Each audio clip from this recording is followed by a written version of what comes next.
रहा हूँ file handling वाला पार्ट। हालांकि सोमी तो देखी थी और ये भी इजीली समझ ही जाएंगी। सेम क्वेश्चन देख लिया जाए क्या? नहीं, जो लास्ट वाला जो बताया था ना वो तो सेव किए हैं, उसी के साथ फाइल हैंडलिंग बता दें। उसी में बता देना है ना। तीसरा क्वेश्चन भी अच्छा था। किस नाम से सेव किए थे, कुछ बता सकते हो? हाँ ऑल डेटा टाइप।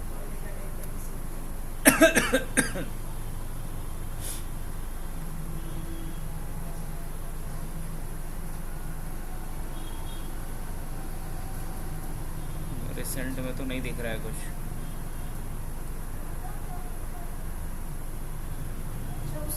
अच्छा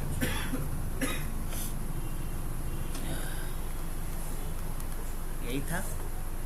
इसमें हम लोग ऑलमोस्ट क्या कुछ यूज़ कर चुके हैं। लूप का भी कॉन्सेप्ट थोड़ा बहुत यूज़ किया गया इस पे।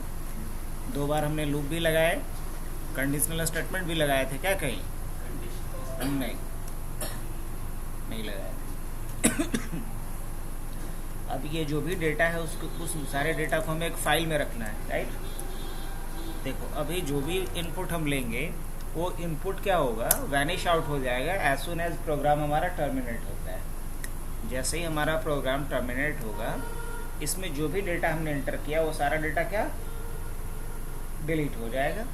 अब जैसे एम्प्लॉय का नाम हमने डाला यहाँ पे अमित, फ़ोन नंबर अमित का डाल दिया, कुछ भी ईमेल आईडी डाला amit@gmail.com, एज डाला 33, नंबर ऑफ कंपनीज मान लो कि 2 कंपनी में काम किया है।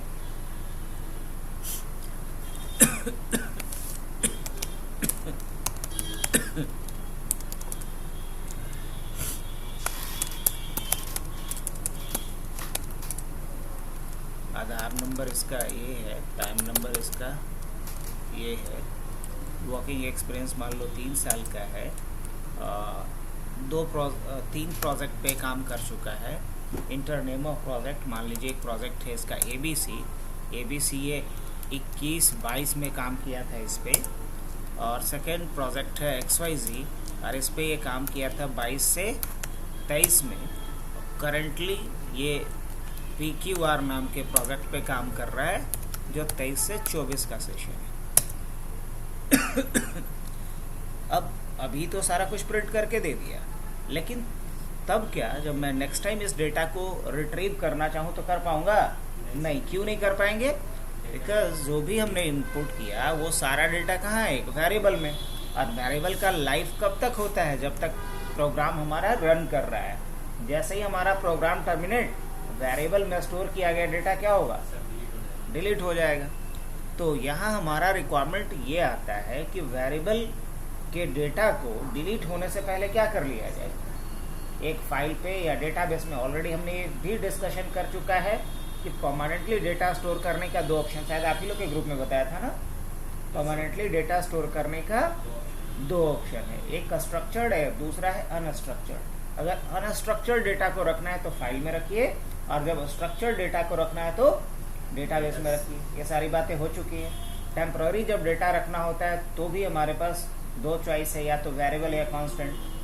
वेरिएबल बना के अगर डेटा रख रहे हैं तो उसका वैल्यू चेंज नहीं होगा, है ना, ड्यूरिंग द प्रोग्राम एग्जीक्यूशन।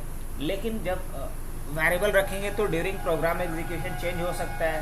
अगर कांस्टेंट में डेटा आपने रखा है तो कांस्टेंट में रखे गए डेटा चेंज नहीं होंगे during the execution of the program. ये मेन अंतर है किसमें, वेरिएबल और कांस्टेंट में। तो अभी हमें करना बस ये है कि जो यूज़र ने डेटा इनपुट किया इन सारे वेरिएबल में, प्रोग्राम इंड होने से पहले, ये जो प्रोग्राम हमारा इंड हुआ तब ना हमारा कर्सर कहाँ आ रहा है, पाइथन शेल पे, तो प्रोग्राम इंड होने से पहले इसके डेटा को कहाँ हमें राइट कर लेना पड़ेगा, फाइल में। अब ये काम होगा कैसे, यही चीज़ कहलाता है फाइल हैंडलिंग। क्या कहलाता है? और ये सारे प्रोग्रामिंग लैंग्वेज में होता है, चाहे आप C पढ़ रहे हो, चाहे C++ पढ़ रहे हो, चाहे जावा पढ़ रहे हो, हर जगह पे फाइल हैंडलिंग का कॉन्सेप्ट है। बिकॉज आप जब प्रोग्राम लिखे हैं तो प्रोग्राम में कुछ ना कुछ यूज़र से डेटा गेट करेंगे, उस डेटा को आप प्रोसेस करेंगे, प्रोसेस करने के बाद कुछ ना कुछ आउटपुट आपका प्रिपेयर होगा। अब उन इनपुट और आउटपुट को आपको परमानेंटली स्टोर करना पड़ेगा। और स्टोर कहाँ करेंगे? फाइल हाँ, स्टोर करेंगे या तो फाइल में या तो डेटाबेस में।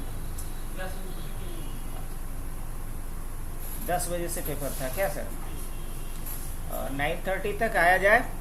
और आईडी, आधार कार्ड या पैन कार्ड जो भी होगा कैंडिडेट का, जो कि एडमिट कार्ड में नाम हो, वही होना चाहिए उनके आईडी प्रूफ पे।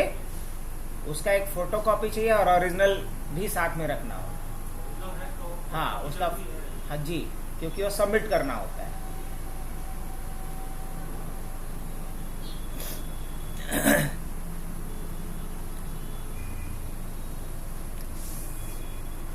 तो एक चीज बताओ कि अगर आपसे कोई पूछे, अब चलो ये नए जितने भी लोग हैं, लाइक पुलकित हो चाहे ये हो, इवन सोमी तो लगता है फाइल हैंडलिंग पढ़ी है, हम पूरा पढ़ा चुके हैं फाइल हैंडलिंग इस ग्रुप को। लेकिन चलो फिर भी अगर पूछा जाए आपसे कि फाइल क्या होता है, बता सकते हैं कि नहीं बता सकते? एकदम नॉर्मल टर्म में क्या समझते हो? पुलकित से पहले पूछते हैं, क्योंकि देखो किसी भी टॉपिक पे खुद से सवाल करना सीखिए आप लोग।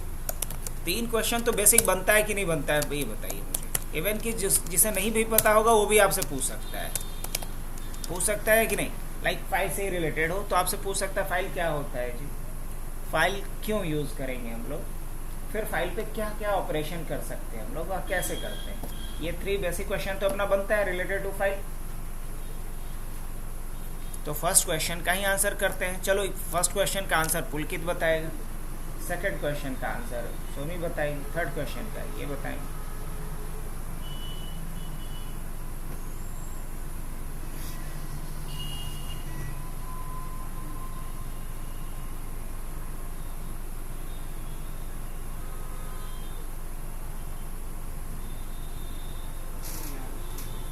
नहीं, चलो ठीक है, क्वेश्चन पास होता है सोमी पे।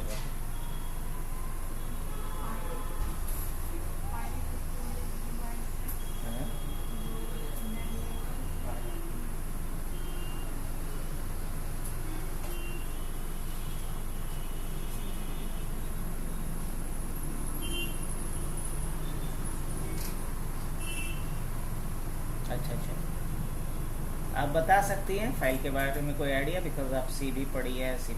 बेसिकली डेटा स्टोर करने के लिए, मतलब बेसिक इन फाइल ऐसा यूज होता है कि डेटा स्टोर या जो भी आपका कंटेंट है उसको एक फॉर्मेट में मतलब थोड़ा सेव कर सके, और उसके लिए फाइल का पर्पस होता है। चलिए, तो आप तो दोनों चीज बता दी, क्या और क्यों दोनों।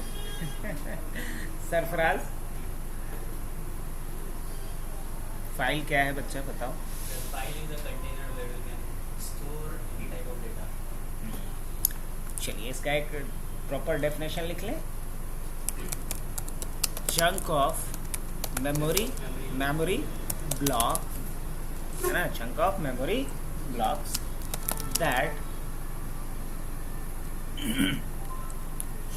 that used a space from permanent storage device like hard disk. Chunk of memory blocks that used a space from permanent storage device like hard disk to store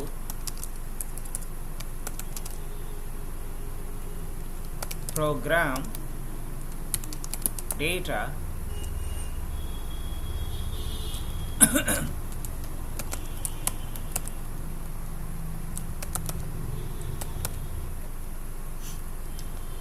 तो basically chunk of memory blocks जो कि space लेता है कहाँ से? Permanent storage device से। और permanent storage device का एक बेहतरीन उदाहरण है क्या? Hard disk. किस काम के लिए? टू स्टोर प्रोग्राम डेटा, मतलब प्रोग्राम के डेटा को, है ना, परमानेंटली इनसाइड द सिस्टम। एक कंप्यूटर में किसी भी प्रोग्राम के डेटा को परमानेंटली स्टोर करने के लिए जो ढेर सारे मेमोरी ब्लॉक्स का कलेक्शन होता है, जो स्पेस एक्चुअली हार्ड डिस्क से एक्वायर करता है, उन्हीं चंक ऑफ मेमोरी ब्लॉक को क्या कहते हैं? फाइल हैंडलिंग नहीं, फाइल बोलते हैं। क्या बोलते हैं? फाइल बोलते हैं। और file must have a name, a file must have a name that is also divided. Her file का क्या होता है, नाम एक होना चाहिए जिससे कि आइडेंटिफाई करा जा सकता है उसको. सो मैंने लिखा है a file must have a name that is also divided into two parts like primary name and extension. Primary name and extension. For example मान लो कि मैंने कहीं लिखा डेटा, तो डेटा क्या है, या मैंने लिखा माई डेटा और डॉट अगर मैंने लिखा txt, तो ये क्या है, फाइल का नाम है, लेकिन फाइल नेम में ये कहलाता है प्राइमरी नेम और जो डॉट txt लिखा है वो क्या कहलाएगा. अब अगर कहीं आपने देखा होगा माई पिक डॉट jpg, अब ये माई पिक डॉट jpg क्या है, फाइल का नाम है, लेकिन इसमें से माई पिक क्या है, प्राइमरी नेम, और ये डॉट के बाद जो नाम है वो क्या है, एक्सटेंशन है. कहीं आप देखे होंगे रिपोर्ट डॉट docx, अब ये रिपोर्ट डॉट docx क्या है, फाइल का नाम है, लेकिन इसमें से रिपोर्ट क्या है, प्राइमरी नेम है, और docx क्या है, उसका एक्सटेंशन है. और एक्सटेंशन से एक्चुअली क्या पता लगता है, तो एक्सटेंशन से एक्चुअली ये पता लगता है कि किस तरह का कंटेंट ये फाइल होल्ड कर रहा है, किस तरह का कंटेंट इसमें रखा जा रहा है. जैसे ही आपने जेपीजे देखा तो आप समझ गए होंगे कि इसमें क्या होगा, इमेज होगा. जैसे ही आप txt देख रहे हैं मतलब इसमें सिर्फ टेक्स्ट होगा, इमेज हो ही नहीं सकता. अगर आप docx देख रहे हैं तो समझ गए होंगे कि इसमें टेक्स्ट भी हो सकता है, इसमें इमेज भी हो सकता है. अब जैसे ही आप मान लो देखे होंगे, आप खुद बता सकते हो, मान लो इनवॉइस डॉट XLS. अब आप बता सकते हैं कि ये क्या है, इनवॉइस एक फाइल है, लेकिन किस टाइप का, एक्सेल की फाइल है, मतलब ये क्या होगा, एक एक्सेल की फाइल होगा. तो हमें किस तरह का कंटेंट इस फाइल में रखा गया होगा वो क्या देख के पता चल जा रहा है, एक्सटेंशन को देख के पता चल रहा है.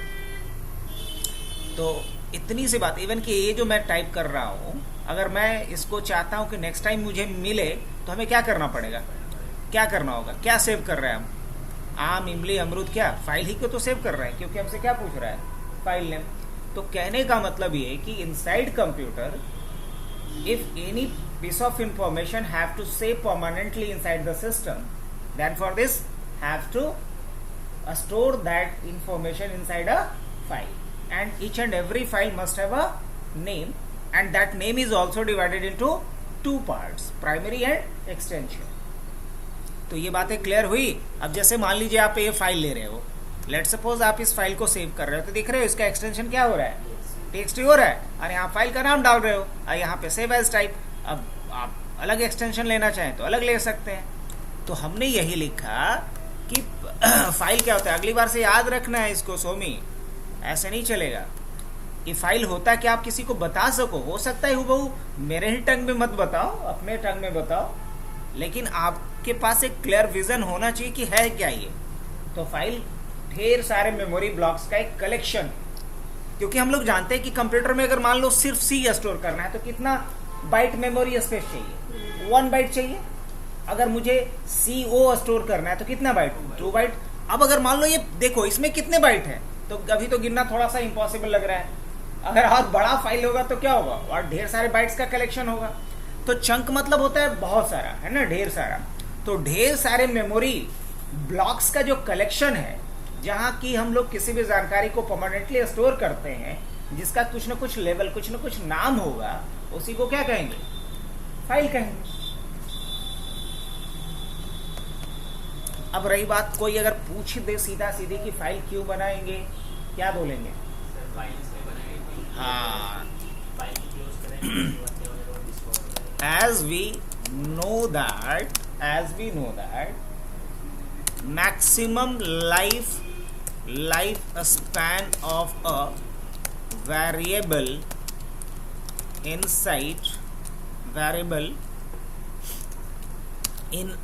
कहाँ जा रहे हो भाई, as we know that maximum lifespan of a variable in a program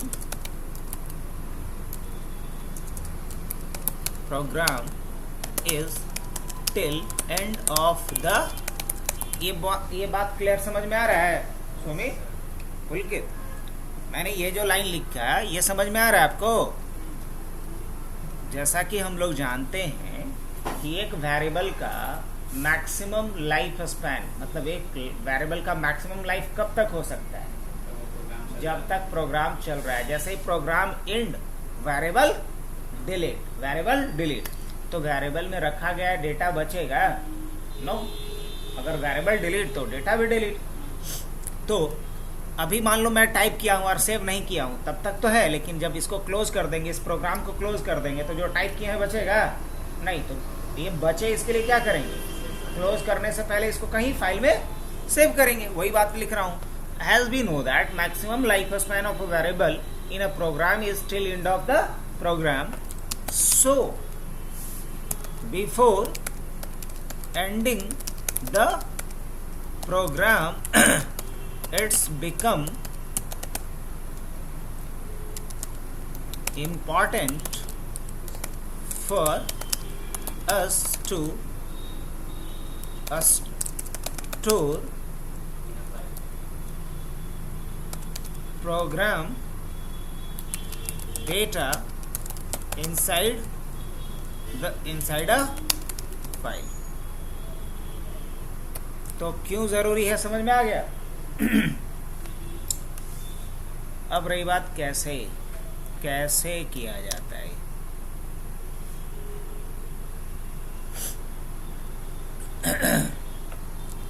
तो क्या बोलेंगे? process to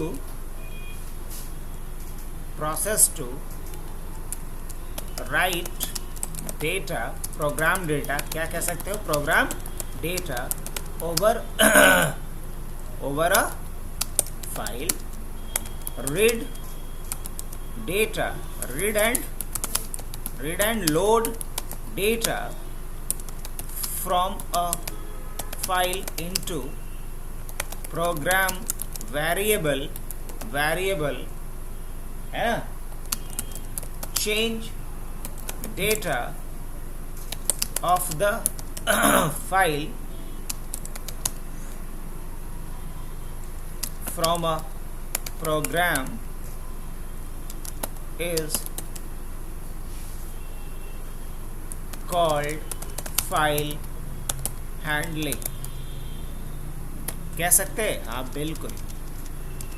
मतलब एक प्रोग्राम के डेटा को फाइल पे राइट करना, या एक फाइल में लिखे गए डेटा को पढ़ करके प्रोग्राम के वेरिएबल में लोड करना, या एक फाइल के डेटा को चेंज करना, ये प्रोसेस कहलाता है फाइल हैंडलिंग। क्या कहलाता है? File handling.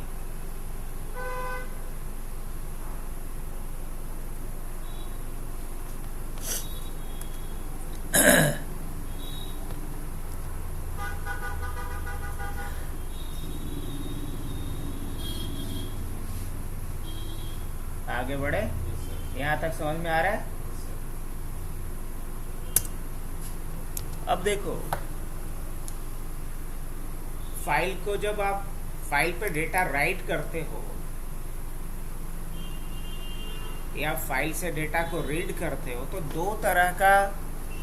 अच्छा, एक चीज ऐसा समझो पहले। मान लो कि हमारा एक प्रोग्राम है, ये हमारा फाइल है ना? ये हमारा प्रोग्राम है, ये फाइल है।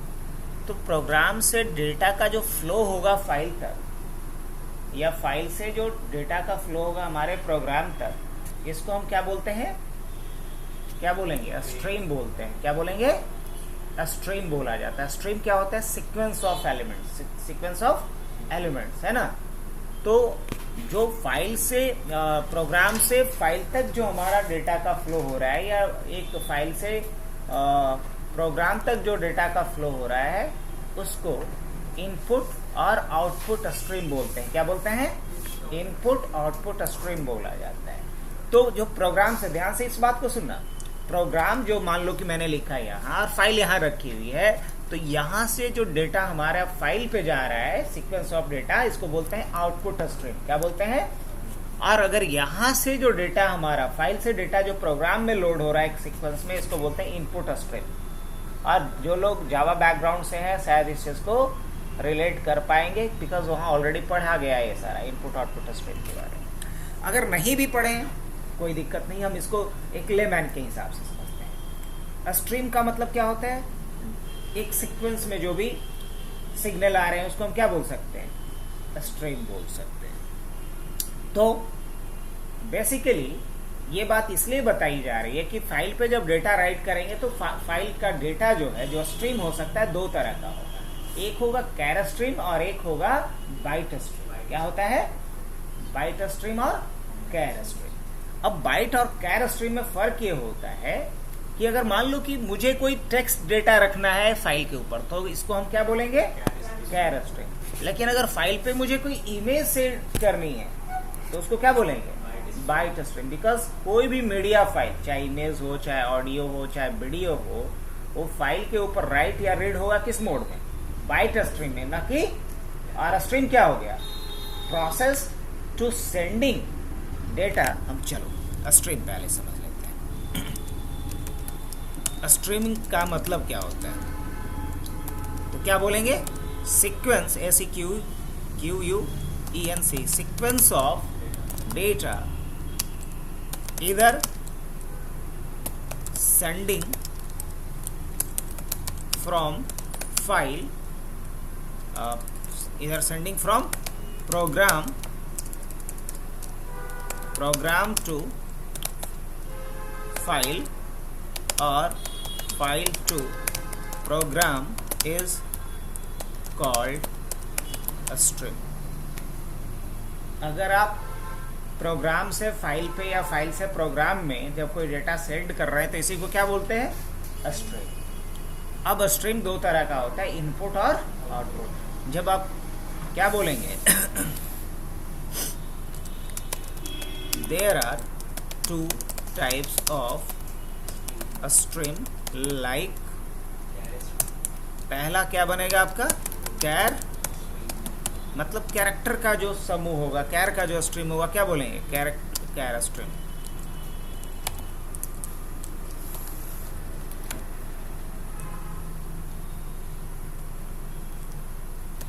Sequence of character, sequence of character that is used to store data in form of text, in form of text के रूप में। लेकिन दूसरा क्या है? Byte stream. अब बाइट स्ट्रीम क्या कहता है आपका?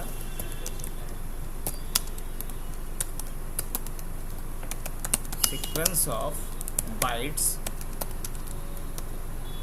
that is used to store media data in form of image, audio, video। अगर मुझे ऑडियो, वीडियो या इमेज के रूप में स्टोर करना होगा तो किसका यूज़ करेंगे? बाइट स्ट्रीम का। तो ये भी याद रखना है फाइल हैंडलिंग। अब फाइल हैंडलिंग में हमें ऑपरेशन क्या करना होता है? तो क्या बोल सकते हैं? Operation that have to perform in file. समझ में आ रहा है सोमी? यहाँ तक नहीं आएगा तो बोलना है, क्योंकि शांत रहेंगे तो समय ज़्यादा लगेगा। Operation that have to perform in file handling. तो क्या क्या काम करना हो सकता है हम लोगों को फाइल हैंडलिंग में? सबसे पहला काम क्या करना पड़ सकता है? हाँ, क्रिएट अ न्यू फाइल, एक नया फाइल बनाना हो सकता है। फिर क्या हो सकता है? हाँ, right text data over the file, ये हो सकता है। फिर क्या हो सकता है, राइट इमेज या ऑडियो या video data over the file, ये हो सकता है। चलिए आगे क्या हो सकता है, फाइल बना लिए, फाइल पर डेटा राइट कर लिए, अब फाइल से डेटा क्या करना हो सकता है, रीड करना हो सकता है। मोटा ऑपरेशन तो यही है, तो क्या बोल सकते हैं, reading data from a text file and print the data on the screen. जो डेटा रीड किया उसको स्क्रीन पर प्रिंट करेंगे तब ना पता चलेगा कि डेटा क्या था। और उसके बाद हाँ, अब इसके बाद हम लोग देख लेते हैं रीडिंग डेटा, क्रिएट, क्या कह सकते हैं, create a copy of the file, इधर टेक्स्ट फाइल और इमेज और वीडियो फाइल, किसी भी फाइल का क्या करना है, मुझे कॉपी तैयार करना है। अच्छा वो टेक्स्ट फाइल हो या इमेज फाइल हो या वीडियो फाइल।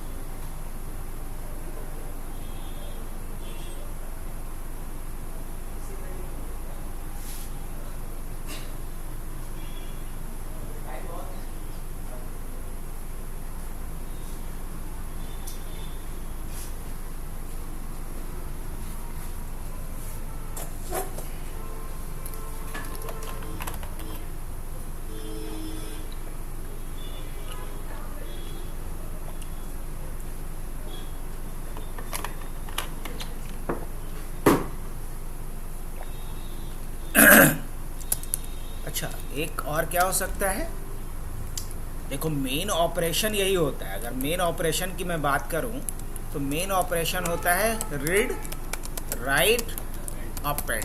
मेन यही तीन ऑपरेशन है, रीड, राइट और अपेंड। अब रीड के लिए जो यूज करते हैं हम लोग आर, राइट के लिए जो मोड होता है उसको बोलते हैं डब्ल्यू, और अपेंड के लिए जो मोड होता है उसको बोलते हैं ए फॉर अपेंड। अब उसके बाद क्या है, add new message in the old file after previous content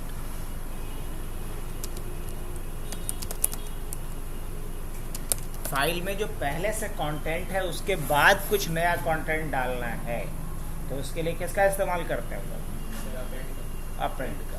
तो मेनली कितना ऑपरेशन, रीड, राइट और अपेंड, ये मेनली इतने ऑपरेशन करने हैं, रीड, राइट एंड अपेंड। अब अब अगर हम सिंटैक्स की बात करें तो क्या सिंटैक्स होता है सोमी, पाइथन के पास एक फंक्शन होता है ना, क्या नाम है फंक्शन का, ओपन। पाइथन के पास एक फंक्शन होता है जिसका नाम क्या है, ओपन। तो हम लोग क्या लिखेंगे, ओपन, और इसमें कम से कम 2 आर्गुमेंट डालना होता है। ओपन फंक्शन को कितना आर्गुमेंट चाहिए, पहला आर्गुमेंट आप डालेंगे नेम ऑफ फाइल, क्या डालेंगे, नेम ऑफ फाइल, कॉमा देकर के दूसरा आर्गुमेंट आप डालेंगे, वो भी स्ट्रिंग होगा। स्ट्रिंग क्यों मैं बोल रहा हूँ, समझ में आ रही बात, क्योंकि मैंने इसको किस में इनक्लोज किया है, डबल कोट्स में। तो पहला जो आर्गुमेंट होगा वो फाइल का नाम होगा, और सेकंड आर्गुमेंट जो होगा वो क्या होगा, मोड होगा, मोड ऑफ फाइल, फाइल का मोड होगा। तो पहला फाइल का नाम और दूसरा फाइल का मोड होगा। याद रहेगा ये पॉइंट।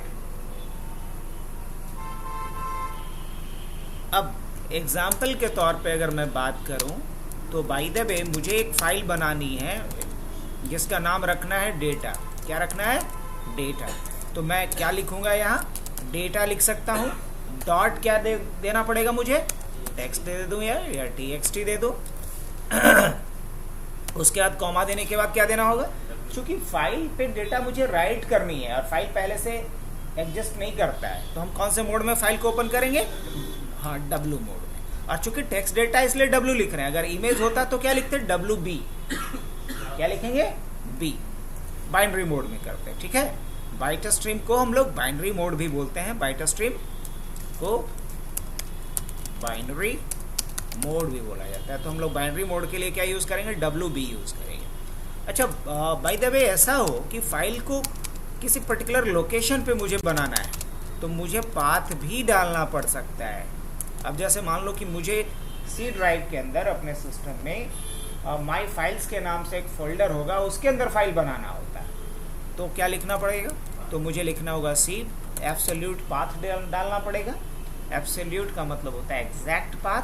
तो सी ड्राइव में माई फाइल्स के नाम से हमारा एक फोल्डर बना होगा और उसके अंदर ये क्या बनाओ, data.txt फाइल बनाओ, ऐसे भी डाल सकते हैं। तो इसमें और इसमें फ़र्क क्या आप ऑब्जर्व कर रहे हो, ये कि हमने इसमें पाथ नहीं डाला तो प्रोग्राम जहाँ सेव करेंगे उसी जगह पे ये फाइल बनेगी। तो इसको कहते हैं रिलेटिव पाथ। क्या बोलते हैं, जब आप फाइल का नाम सिर्फ डालते हो, आप एग्जैक्ट पाथ नहीं बताते हो, तो इसे बोलते हैं रिलेटिव पाथ। लेकिन जब आप फाइल बनाते वक्त तो उसके एग्जैक्ट पाथ को स्पेसिफाई करते हो तो ये कहलाता है एब्सोल्यूट पाथ। तो ये दो इंपॉर्टेंट क्वेश्चन बनता है अपना इंटरव्यू टाइप का, आपसे कभी भी पूछा जा सकता है रिलेटिव और एब्सोल्यूट पाथ में क्या डिफरेंस है। तो अगर मैं सिर्फ फाइल का नाम स्पेसिफाई करता हूं तो जो करंट लोकेशन होगा उसी लोकेशन पे हमारा फाइल सेव करेगा और तब इसे हम बोलेंगे रिलेटिव पाथ। लेकिन जब हम फाइल क्रिएट करते वक्त उसका एग्जैक्ट पाथ बताते हैं, कंप्लीट पाथ बताते हैं, तो ये कहलाता है एब्सोल्यूट पाथ। तो दोनों में अंतर है। अगर मैं पूछूं ये क्या है, एब्सोल्यूट है या रिलेटिव है, रिलेटिव है। लेकिन यहाँ जो मैंने फाइल का नाम डाला वो क्या है, एब्सोल्यूट है। तो इन दोनों में डिफरेंस यही हुआ, एब्सोल्यूट और रिलेटिव का।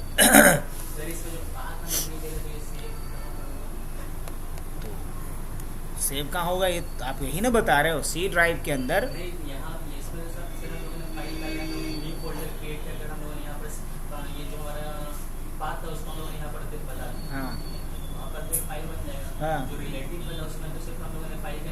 हाँ, तो ये बनेगा उस लोकेशन पे जहाँ हमारा ये वाला फाइल सेव हो रहा है। जैसे सी ड्राइव यूजर अशोक का एप्लीकेशन डेटा यहाँ जाएगा क्योंकि डिफॉल्ट पाथ ये होता है। समझ आई बात, इसलिए इस लोग और कोई क्वेश्चन, ये डायरेक्ट हम लोग कोडिंग करें।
तो कहाँ थे हम लोग? पाथ पे थे, राइट। और यहाँ मोड कौन सा देना है? रीड या राइट, यहाँ पे जो ही मोड देना है। तो डायरेक्ट हम लोग क्वेश्चन के ऊपर आए, तो ठीक है, डायरेक्ट हम लोग क्वेश्चन के ऊपर आते हैं। एक काम करते हैं, इसमें थोड़ा बड़ा डेटा है, इसको करने में पूरा कोड लिखना पड़ेगा मुझे एक बार। तो एक छोटा सा कोड अलग एक नया फाइल बना के देख लो। ठीक है, दोनों बता देते हैं। तो करना क्या है, मेरे को एक काम करता हूँ, मैं सी ड्राइव खोल लेता हूँ। आप लोग भी साथ में अगर करोगे तो ऐसे ही करना ज़्यादा बेहतर रहेगा। यहाँ आकर के मैं एक फ़ोल्डर बना लेता हूँ। फ़ोल्डर का नाम क्या रखता हूँ? माई फाइल्स रख सकता हूँ या नहीं? हाँ बिल्कुल रख सकता हूँ। माई फाइल्स, माई डेटा, ऐसा कुछ मैंने बना दिया फ़ोल्डर। अरे फ़ोल्डर कहाँ बनाया? सी ड्राइव के अंदर। अभी ये फ़ोल्डर क्या है? अब ये बिल्कुल ब्लैंक है, आप ऐसे देख सकते हो, राइट। मैं ऐसा क्यों कर रहा हूँ शायद आप समझोगे कि जब हम प्रोग्राम रन करेंगे तब यहाँ फाइल बनेगा, ये समझाने के लिए मैं ऐसा करता हूँ, ताकि कोड एक तरफ हमारा चलेगा और एक तरफ आउटपुट मुझे दिखेगा कि इस कोड का ये आउटपुट मेरे को मिल रहा है। मैं एक आइडियली भी खोल लेता हूँ, हाफ ऑफ स्क्रीन में आइडियली को रख लेता हूँ, हाफ ऑफ स्क्रीन में ये हमारा फोल्डर रहेगा, करेक्ट। अब मैं क्या करता हूँ, यहाँ आकर के मुझे एक फाइल बनाना है। कैसे? फाइल पे जाएंगे, न्यू फाइल पे जाएंगे हाफ ऑफ स्क्रीन में इसको रख लिया मैंने। अब बताओ यहाँ कोड लिखना शुरू करें। तो सबसे पहला क्या करना है, मुझे एक फाइल बनाना है। तो क्या लिख सकते हैं? Creating a file using the concept of file handling. ये मैंने ऐसे ही कमेंट डाल दिया खुद को समझाने के लिए कि मैं ये प्रोग्राम किस प्रोस्पेक्ट में लिखता हूँ। अब मुझे फाइल बनाना है तो इसके लिए मुझे लिखना पड़ेगा ओपन फंक्शन। ओपन में हमें दो चीज़ें बतानी होंगी, फाइल का नाम और मोड। तो फाइल का नाम तो पूरे एब्सोल्यूट पाथ के साथ बताना है। तो कहाँ फाइल बनानी है? सी ड्राइव में। डबल स्लैश लगाएंगे और हमें क्या लेना है? यहाँ पे माई फाइल्स लेना है। माई फाइल्स के अंदर हमें जो फाइल बनानी है वो किस नाम से बनाना है? मान लो मुझे यहाँ स्टूडेंट के नाम से फाइल बनाना है या कॉन्टैक्ट के नाम से फाइल बनाना है। कॉन्टैक्ट है ना, माई कॉन्टैक्ट चलेगा। इसमें हम बंदे का नाम और फ़ोन नंबर रखना चाह रहे हैं, ये हमारा पर्पस है। तो हम क्या माई कॉन्टैक्ट के नाम से बना रहा हूँ मैं, .text ये एक्सटेंशन मैंने डाला। अब फाइल जो बना रहा हूँ, अगर पहले से फाइल नहीं बनी हुई है, क्रिएट करना है, तो कौन सा मोड लेंगे? W मोड लेंगे। अब एक बात बताओ कि जब भी मुझे इस फाइल पे कोई भी ऑपरेशन करना होगा तो इतना बड़ा लंबा कोड लिखेंगे? नहीं तो हम चाहते हैं कि इतना लंबा कोड ना लिखे, तो इसका कुछ ना कुछ क्या देंगे? नाम दे देना पड़ेगा। तो मान लीजिए इसके लिए एक वेरिएबल हमने बनाया जिसका नाम रखा फाइल, और हमने फाइल में इस स्टेटमेंट को असाइन कर दिया, करेक्ट। कोई दिक्कत? नो। अब क्या करना है मेरे को? ये हुआ फाइल को क्रिएट करना। अगर आप देखना चाह रहे हो कि फाइल क्रिएट हुआ कि नहीं, तो बड़ा आसान, मैं रन करके दिखाऊं। बस इतने लाइन से हमारा क्या होगा, फाइल क्रिएट हो जाएगा। रन करता हूं मैं कोड को, तो मैं लिख रहा हूं एग्जाम्पल फाइल हैंडलिंग, ऐसा मैंने लिखा एग्जाम्पल फाइल हैंडलिंग। सेव कर लूं। जैसे ही कोड चला आप देख पा रहे होंगे यहाँ क्या बन चुका है, माई कॉन्टैक्ट के नाम से हमारा एक फाइल बन गया। बस एक लाइन का कोड लिख करके मैंने फाइल क्रिएट कर दिया। लेकिन इसके अंदर कुछ कंटेंट होगा क्या? अभी नहीं, कोई कंटेंट नहीं होगा, बिकॉज मैंने इस पर कोई डेटा राइट किया ही नहीं है। अच्छी बात है। तो मुझे इस पर अगर डेटा राइट करना होगा तो क्या करें? ये वाला लाइन क्या किया, सिर्फ ये वाली लाइन अगर मैं कमेंट करके लिख दूं, ये वाला लाइन क्या किया, एक फाइल क्रिएट कर दिया, है ना? क्या किया ये? Create a file and assign name of the file as file. उसका नाम क्या रखा हूं? फाइल का फाइल ही रखा हूं इस प्रोग्राम में, यही ना? अगर F1 रखते तो यहाँ पे क्या लिखता हूँ, F1। अगर बाय द वे आपको थोड़ा ये लगेगा सिमिलर साउंडिंग और थोड़ा कंफ्यूजन, तो मैं इसका नाम बदल के क्या कर देता हूँ, F1 कर देता हूँ। हमने एक फाइल क्रिएट किया और उसका नाम किस वेरिएबल में असाइन कर दिया, F1 में असाइन कर दिया। अब मुझे इस फाइल पे क्या करना है, जाना नहीं ना सो में भी आज है तो पूछ लो, कंफ्यूजन में नहीं रहा, बात कर लो, यही कोई दिक्कत। अब मुझे इस पे डेटा राइट करना है, हाँ कर लो। फाइल पे डेटा राइट करना है, तो फाइल पे डेटा राइट करने का क्या तरीका होगा?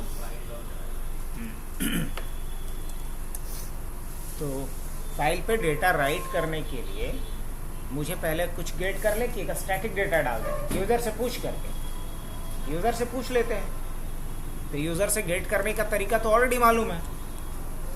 हम क्या लिखेंगे, नेम, और क्या लिखेंगे, वही तरीका, एंटर नेम ऑफ पर्सन। लिख सकते हैं सर? हाँ बिल्कुल लिख सकते हैं, एंटर नेम ऑफ पर्सन। चलिए बढ़िया बात। अब मुझे इसका फ़ोन नंबर भी चाहिए, PHNO। क्या मैं यहाँ डाल सकता हूँ, input enter phone number of person, enter phone number of person, ऐसा डाल सकता हूँ? हाँ बिल्कुल डाल सकता हूँ। फोन नंबर बोले तो याद है।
सही। तो चलो ये अच्छी बात है, फ़ोन नंबर इनपुट ले रहे हैं और नेम इनपुट ले रहे हैं। अब मुझे इन दोनों डेटा को कहाँ स्टोर करवाना है, यहाँ इस फाइल के अंदर। तो फाइल के पास, पाइथन में फाइल के पास कुछ फंक्शन है, जिस फंक्शन की मदद से हम फाइल पे डेटा को क्या कर सकते हैं, राइट कर सकते हैं। तो फाइल के पास कौन सा फंक्शन है? राइट नाम का फंक्शन है। किस नाम का फंक्शन है? राइट नाम का। अब सोचो ना कि अगर हमें स्क्रीन पे कोई वैल्यू प्रिंट करवाना होता है तो कौन सा फंक्शन कॉल करते हैं? प्रिंट। उसी तरह फाइल पे डेटा को प्रिंट करवाना है तो कौन सा फंक्शन है? राइट। कौन सा फंक्शन है? राइट। तो हम यहाँ पे राइट लिखेंगे और राइट के अंदर क्या पास करना है? तो राइट के अंदर हमें एक स्ट्रिंग के रूप में, किस रूप में? स्ट्रिंग टाइप का डेटा। स्ट्रिंग टाइप का डेटा बोल सकता हूँ कि नहीं बोल सकता हूँ? यस, स्ट्रिंग टाइप का डेटा हमें पास करना है और एक ही आर्गुमेंट पास करना है, मल्टीपल आर्गुमेंट नहीं। जैसे मैंने आपको बताया था कि इनपुट में आप मल्टीपल आर्गुमेंट दे सकते हो क्या? ऐसे लिख सकते हैं? नहीं, एरर आएगा। उसी तरह से राइट फंक्शन में भी आप एक ही आर्गुमेंट डालोगे और वो भी स्ट्रिंग टाइप आर्गुमेंट ही डालोगे। तो ठीक है ना, क्या दिक्कत है? ये नेम ऐसे भी क्या है? स्ट्रिंग ही ना है। फोन क्या है? देख करके नहीं बता सकते हैं आप? स्ट्रिंग ही है ना बाय डिफॉल्ट, जब तक आप कन्वर्ट नहीं किए हो। तो ठीक है, आप राइट करवा लो। तो मैं क्या लिख सकता हूँ? नेम। राइट हो गया? हाँ हो गया सर। अब मुझे राइट क्या करवाना है? लाइन चेंज करनी है, बिकॉज लाइन खुद से चेंज नहीं करता है। तो अगर मुझे लाइन चेंज करवाना होगा तो हम क्या लिखेंगे? F1 डॉट राइट और यहाँ पे /n दे देंगे। /n तो ये क्या करेगा? लाइन भी चेंज कर देगा हमारा। और जब लाइन चेंज हो जाएगा उसके बाद क्या राइट कर देना है? फाइल डॉट राइट और इसमें राइट कर देना है किसको? PHNO को। किसको? फोन नंबर, है ना। अब अगर मैं फाइल को रन करूं तो क्या ये डेटा राइट हो चुका होगा? हो भी सकता है, नहीं भी हो सकता है। श्योर शॉर्ट वाली बात नहीं है। क्यों? क्योंकि फाइल को हमने क्लोज नहीं किया है। तो देखो, अगर फाइल क्लोज नहीं करेंगे तब डेटा उसी सूरत में राइट होगा फाइल पे जब बफर का साइज फुल हो चुका होगा। जब क्या हो चुका होगा? बफर का साइज फुल हो चुका। बफर क्या होता है? अब जैसे कि मान लो एग्जाम, लोग बहुत सारे लोग आ गए हैं, कुछ लोग अटेंडेंट भी हैं। अब जो अटेंडेंट हैं उनके बैठने की जगह नहीं, तो जगह नहीं है, तब तो ऐसे ही जो लोग होंगे सेलेक्टेड वही रुकेंगे, बाकी लोग जाएंगे। लेकिन मान लो कि जगह बहुत ज़्यादा है, तब हमें बताना पड़ेगा ना कि अब एग्ज़ाम शुरू होने वाला है, आप अब जाइए। और जब एग्ज़ाम नहीं भी शुरू होगा और जगह नहीं है तब तो ऐसे ही चले जाए। तो ये हो गया बफर क्या है? Temporary storage area. बफर किसको कहते हैं? Temporary storage area. तो टेम्पररी स्टोरेज एरिया का साइज अगर बड़ा है तो डेटा राइट नहीं होगा फाइल में, वो अभी कहाँ रहेगा? बफर में ही रहेगा। लेकिन बफर में कब तक रहेगा? जब तक क्लोज नहीं कर रहे हैं। जब क्लोज कर देंगे तो बफर से बाहर आ जाएगा। बाहर कहाँ आएगा? फाइल में आ जाएगा। तो बफर को क्लोज करने के लिए हमारे पास एक फंक्शन होता है दैट इज क्लोज। अगर आप क्लोज कर दिए तो बफर जोन में जो डेटा होगा वो कहाँ चला जाएगा? फाइल पे चला जाएगा, है ना।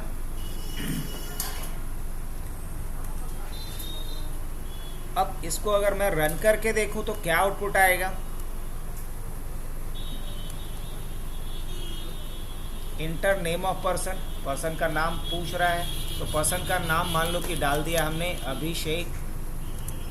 पर्सन का फ़ोन नंबर डाल दिया हमने ये 999999। एंटर जैसे ही करेंगे तो क्या होगा? यहाँ फाइल में डेटा राइट हो चुका होगा। यस, आप देखो क्या हो गया अभी, और ये लेकिन पता नहीं चल रहा कि अभी क्या है और ये 999 क्या है। तो क्यों ना इसके पहले अगर कुछ लिखा हुआ रहता तो ज़्यादा सही लगता। लाइक इसके पहले नेम लिखा हुआ रहता है, इसके नीचे यहाँ इसके पहले फ़ोन नंबर लिखा हुआ रहता, तो ये समझ में आता कि किस तरह का डेटा है। तो क्या ऐसा किया जा सकता है? तो इसका जवाब है हाँ, ऐसा किया जा सकता है। तो ऐसा करने के लिए हमें क्या करना? तो ऐसा करने के लिए हमें करना ये पड़ेगा कि यहाँ नेम के पहले क्या लगा देंगे? नेम के पहले ये जो नेम प्रिंट कर रहे हैं उसके पहले एक और राइट स्टेटमेंट लिखेंगे, लाइक F1 डॉट राइट, और यहाँ पे क्या डालेंगे? नेम। अब लेकिन जब ऐसे नेम लिखा हमने, कोई दिक्कत नहीं, और उसके आगे क्या आएगा, नाम लिखा हुआ। अब उसी तरीके से यहाँ तो लाइन चेंज कर देनी है, ठीक है, लाइन चेंज कर दिया। अब क्या लिखेंगे, F1 डॉट राइट, और इसमें क्या डालेंगे, फोन, है ना, और फोन नंबर, या फोन भी लिख सकते हैं, नो नॉट बैड, फोन ऐसे। और उसके बाद इसको हमने क्या कर दिया, क्लोज, और इसके आगे फ़ोन नंबर। अब जब देखोगे तो डेटा बिल्कुल सही ढंग से आएगा। जैसे मैंने नाम डाला किसी का अमित, फ़ोन नंबर डाला 9334206243। अब जैसे ही एंटर करेंगे हम तो क्या आ जाएगा, यहाँ पे यहाँ डेटा आ चुका होगा, नेम के सामने अमित और फ़ोन नंबर, फ़ोन के सामने फ़ोन नंबर। नहीं तो ये अब मीनिंगफुल डेटा है हमारा फाइल के अंदर। वो उस डेटा पे ही राइट हो गया, क्योंकि जब W मोड में फाइल को ओपन करेंगे तो ओवरराइट करेगा हमेशा। हाँ, आप चाहते हैं कि जो नया डेटा हो पुराने डेटा को ओवरराइट ना करे, तो नेक्स्ट टाइम आपको इस फाइल को किस मोड में ओपन करना चाहिए, अपेंड मोड में करना चाहिए। जब हमने यहाँ मोड चेंज कर दिया, उसके बाद जब हम नेक्स्ट टाइम रन करेंगे तो क्या पूछेगा हमसे, inter name of person. Name of person मान लीजिए कि हमने यहाँ पे श्याम डाला, फ़ोन नंबर हमने इसका डाल दिया 9965432115, ऐसा। जैसे ही एंटर करेंगे तो पहले वाला भी डेटा रहेगा, लेकिन एक गड़बड़ हो गया कि लाइन ये वाला चेंज हमने नहीं किया, है ना। तो यहाँ मैनुअली लाइन को अभी चेंज कर लेते हैं। फ़िलहाल के लिए फाइल को क्या कर लेते हैं, सेव कर लेते हैं। और यहाँ अगर मैं लाइन बार बार चेंज करना चाहूँ तो मुझे कहाँ पे लगाना पड़ेगा, यहाँ /n लगा देना पड़ेगा। अब हम नेक्स्ट टाइम जब रन करते हैं, हमने यहाँ पे डाला मोहन, मोहन का फ़ोन नंबर डाल दिया 785468, सब हो गया क्या। तो ये इस तरीके से, अब इसमें कितना डेटा होगा, इस तरीके से। आई बात समझ में। तो फाइल पे डेटा को राइट करना आ गया। अब मुझे फाइल से अपेंड करना भी आ गया, राइट और अपेंड दोनों मैंने सीखा। अब मुझे करना क्या है कि यहाँ जो डेटा राइट किया हूँ मैं, वो मुझे पढ़ना है। बाय द वे क्या करना है, पढ़ना है डेटा को। तो डेटा को पढ़ने के लिए मैं करता क्या हूँ, ये सारे लाइन को मुझे क्या करना पड़ेगा, कमेंट कर लेना पड़ेगा। इसको हम अभी क्या कर ले रहे हैं, कमेंट। तो मल्टीपल लाइंस ऑफ कोड को कमेंट करने के लिए क्या तरीका होता है, ऑलरेडी बताए थे ना, triple colon single quotes and triple single quote आखिरी में। अब ये लाइन हमारा चलेगा ही नहीं, बिकॉज सारा का सारा लाइन मैंने क्या कर दिया है, कमेंट। यहाँ पे डेटा है, मुझे इसके अंदर क्या डेटा है वही पढ़ करके यहाँ स्क्रीन पे प्रिंट करना है। तो फाइल के डेटा को पढ़ने के लिए मेरे पास एक फंक्शन होता है। पहले हम फाइल को ओपन करेंगे, पढ़ना हो या लिखना हो या प्रिंट करना हो, सबसे पहले तो फाइल को ओपन करना पड़ेगा। तो हम लिखेंगे ओपन, और ओपन में क्या डालेंगे, क्या ओपन करना है, तो सी ड्राइव से डेटा को, जो डेटा मेरा कहाँ पड़ा हुआ है, माई फाइल्स के ऊपर पड़ा हुआ है, वहाँ से माई contact.txt को रीड करना है। और किस मोड में, रीड मोड में, बिकॉज पढ़ना है ना। तो फाइल को ओपन कर दो। अब ये जो फाइल ओपन हुआ, वहाँ से डेटा को पढ़ने के लिए मेरे पास कुछ और काम है, तो कर लीजिए ना 2-3 मिनट। अब डेटा नाम का एक वेरिएबल बनाएंगे और यहाँ से क्या करेंगे, F1 डॉट। अब देखो, फाइल से डेटा को पढ़ने का 2 अप्रोच होता है, ये या तो लाइन बाय लाइन पढ़ेंगे या एक बार में पढ़ लेंगे। तो लाइन बाय लाइन डेटा को पढ़ने के लिए रीड लाइन नाम का फंक्शन होता है पाइथन के पास। अगर सारे डेटा को एक बार में पढ़ना है तो उसके लिए पाइथन के पास रीड नाम का फंक्शन होता है। नहीं, पहला चीज कि अगर लाइन बाय लाइन पढ़ना है तो रीड लाइन के नाम से फंक्शन होता है। और अगर एक ही बार में सारे लाइन को पढ़ना है, इसमें जितने लाइन्स हैं, तो इसके लिए रीड नाम का फंक्शन होता है पाइथन के पास। तो ये रीड फंक्शन क्या करेगा, इस F1 फाइल के अंदर जो भी डेटा है उसको रीड किया और कहाँ स्टोर कर दिया, एक वेरिएबल में जिसका नाम क्या है, डेटा। अब डेटा को हम प्रिंट कर सकते हैं, हाँ बिल्कुल कर सकते हैं। तो हमने क्या लिखा, प्रिंट, और क्या लिखेंगे, डेटा। अब जब हम रन करेंगे तो क्या आ रहा है, देखो तो एग्जैक्ट मुझे वो सारा चीज़ मिल रहा है कि नहीं मिल रहा है जो उस फाइल में है। अगर नहीं है कि तो इसको आप ओपन करके साइड बाय साइड देख सकते हो। देखो आपका आउटपुट ये है और इसका दोनों डेटा मैच कर रहा है, क्योंकि इसी डेटा को तो इसने रीड करके यहाँ प्रिंट करा है। तो फाइल से डेटा रीड, यही ना तुम बोल रहे थे जी सरफराज, तो फाइल से डेटा रीड करना तो और आसान है। फाइल को पहले रीड मोड में ओपन करिए और फाइल का नाम जो है डॉट लगा के रीड फंक्शन को कॉल कीजिए, उसको स्टोर कर लीजिए एक वेरिएबल में, और उस वेरिएबल पे आप जो करना चाहें लेटर ऑन कर सकते हैं। तो मुझे लगता है ये चीज़ भी समझ में आ गया। तो रीड राइट अपेंड, ये 3 काम तो हो गया कि नहीं। अब हमारा जो प्रोजेक्ट था कल वाला उसको हम कंप्लीट कर सकते हैं, लेकिन ये चीज़ आप लोग करके देखिए अभी पैरेलल। मैं वीडियो को कर